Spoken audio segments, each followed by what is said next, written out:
should we have this conversation with than the man who follows the league closely, and that is Robert Olimene. Thank you so much, Robert, for joining us on the show. We came, impromptu, but you will always turn up. Yes, good afternoon to you. It's good to be on the show once again. Good to have you on the show. Now, I have some winning stats from the coaches who were on parade. On Sunday, of course, we have Remo Stars, Rivers United, and Heartland. Let me start with Remo Stars. I know that Ologumodede isn't a perfect start to the season. You can see that graphics over there. Remo Stars maintained their unbeaten run. They defeated Rangers 2-1 to go top of the table. Do you see Remo Stars winning the league this season after coming close 3 times with this momentum? Well, I am not the coach of the team, and I think it is too early. It is too early to call. If Remo Stars will win the league, it is too early to call. Does the team have a very good side? Yes, they do. They have momentum on their side, and of course, from my interviews with the coach as well as interaction with a couple of players in the team, they want this. They want to win the league. So, and of course, like they say, that the journey of 1,000 miles starts with a single step. They have taken 4 steps. Yes, they have taken 4 steps. That is towards the journey as more or less a team who wants to win the Nigerian Premier Football League. If they would get to that destination is another question entirely. But I think we'll just have to be patient to see if they indeed will emerge champions at the end of the season. Okay, I'm hoping that they do not give us that Arsenal vibe that says, we try FC. They're always coming close, but they will not touch the title with your fingers. We're still going to follow up on that development from Remo Stars. Let's talk about another coach, Emmanuel Amunike. This man was shortlisted for Super Eagles job sometime before we had Finidi George taking that post. But he's currently struggling with Heartland as their coach.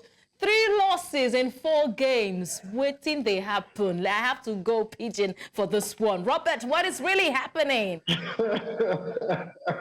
Well, I wish I could have replied in pigeon as well, because I have no idea what I'm confused. Heartland. It's been heartbreak. It's been heartbreak.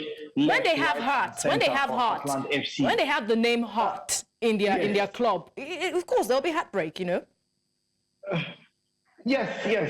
And of course, yesterday, I think the good thing about their game yesterday was the fact that they lost via a slim margin. Unlike the game against Enyimba and the game against Rangers and Rivers United, they lost those games at 3-1. And of course, they were able to hold down a draw against Katsina before succumbing to another defeat. So I think right now, I don't know exactly where the problem is, if it's the coach or if it's the players.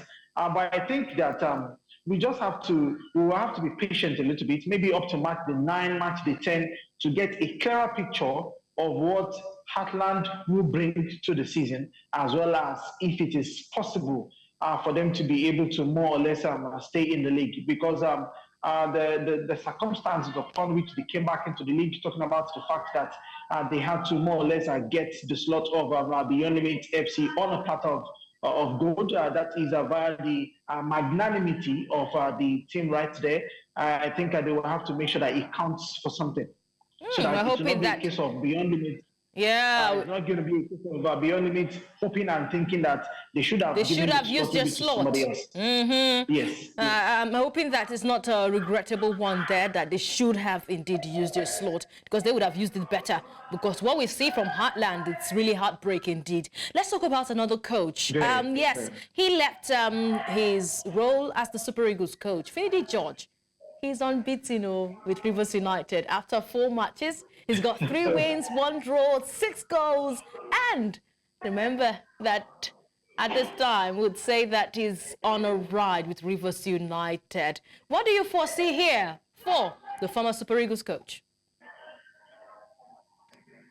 If I might be so bold to make this statement, that for Finidi George, I think he's motivated. Why am I saying this? I'm saying this on the back of how things panned out between himself and the Super Eagles.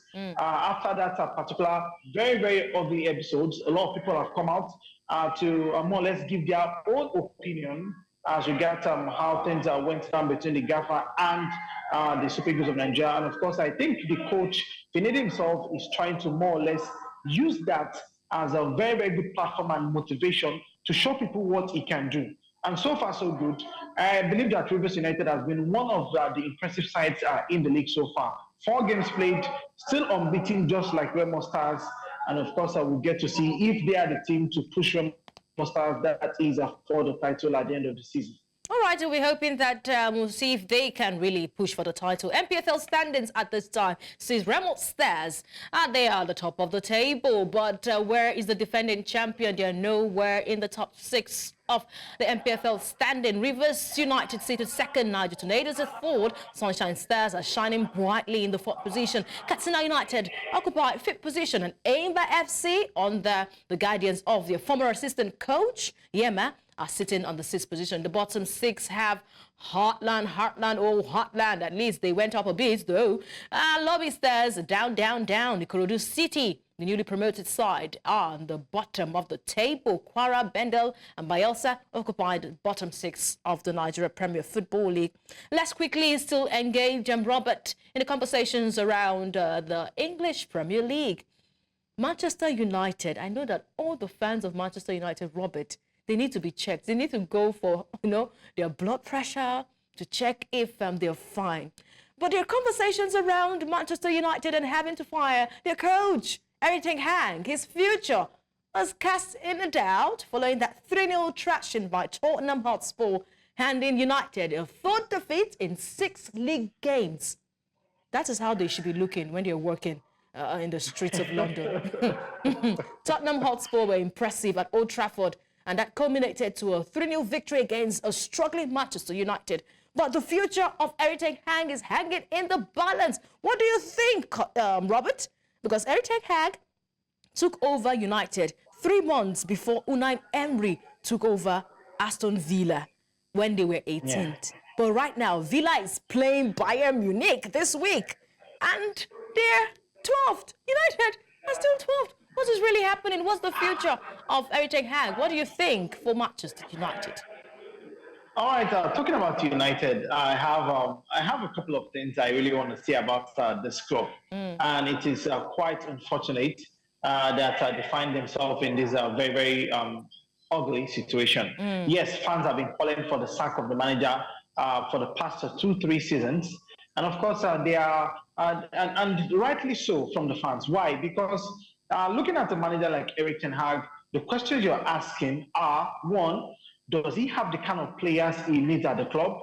2, does he even have a philosophy of his own to more or less give those players an idea of how he wants to play? Okay. 3, looking at the time he has spent at the club, you would expect for somebody to, by now, have more or less like a foundation as regards what direction he wants to go with the club in the mode of Manchester United. And quickly, if I talk about the likes of Anslot came in just about the beginning of this season, and we all have been able to see exactly, like we say it in Nigeria, he has been able to show workings as regards what way he wants the players to play. And of course, for somebody who doesn't follow Liverpool closely, you might be mistaken to think that Jurgen Klopp is the manager that is currently at the helms of affairs. And of course, they have a new manager that is on board.